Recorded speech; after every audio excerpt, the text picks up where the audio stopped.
அன்பார்ந்த இறைமக்களே, கிறிஸ்துவின் மறுப ஜபக்குழியின் வாயிலாக இன்று உங்களை சந்திப்பதில் நான் பெரும் மகிழ்ச்சி அடைகிறேன். மக்களை, சந்தோஷமாக இருக்கீங்களா? நிறைவாக இருக்கீங்களா? மகிழ்ச்சியாக இருக்கீங்களா? மன அமைதியாக இருக்கீங்களா?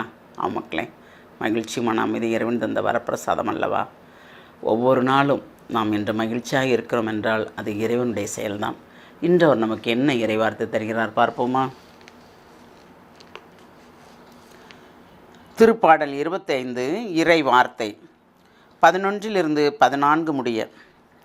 ஆண்டவரே, உமது பெயரின் பொருட்டு என் குற்றத்தை மன்னித்தருளும், ஏனெனில் என் குற்றம் மிக பெரியது. ஆண்டவருக்கு அஞ்சி நடப்போர் எவரோ அவருக்கு தாம் தேர்ந்து கொள்ளும் வழியை அவர் கற்பிப்பார்.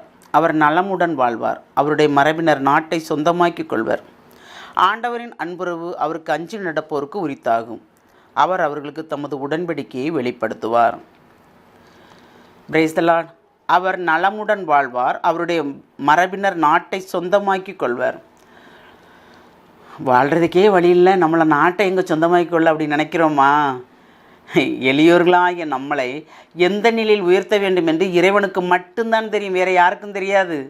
அவர்தானே எல்லாத்தையுமே படைத்தவர், எல்லாத்தையுமே உருவாக்கியவர் அவர்தானே. ஒவ்வொரு உள்ளத்தையும் ஆராய்ந்து பார்த்தவரும் அவர்தானே. அப்படி இருக்கும்போது எல்லாமே அவர் திட்டப்படி தான் நடக்கும் இல்லையா?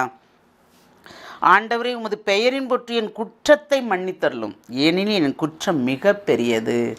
என்ன குற்றம் செஞ்சோம், ஏது குற்றம் செஞ்சோம் நமக்கு மட்டும்தாங்க தெரியும், வேறு யாருக்கும் தெரியாது, இறைவனுக்கும் தெரியும். அப்போ அந்த குற்றத்தை நாம் முழுமையாக ஒப்படைத்தால் கண்டிப்பாக நமக்கு மீட்பு உண்டு. ஆண்டவருக்கு அஞ்சி நடப்போர் எவரோ அவருக்கு தாம் தேர்ந்து கொள்ளும் வழியை அவர் கற்பிப்பார். அவர் என்ன வழியில் நாம் நடக்க வேண்டும், நாம் என்ன செய்ய வேண்டும் என்று அவர் நம்மளுக்கு கட்டளையிட்டு அவரோடு நம்மளை சேர்ந்து இணைத்து நடக்கும்படி அவர் நம்மளுக்கு வாழ்வளிக்கிறார் இல்லையா? இப்போ அவருடைய அன்புறவால் நாம் ஒவ்வொரு நொடிப்பொழுதும் அவரோடு இணைந்து நடக்கிறோம். அந்த உடன்படிக்கை, அவருக்கும் நமக்கும் உள்ள உடன்படிக்கையை புதுப்பிக்கிறார் ஒவ்வொரு நொடிப்பொழுதும்.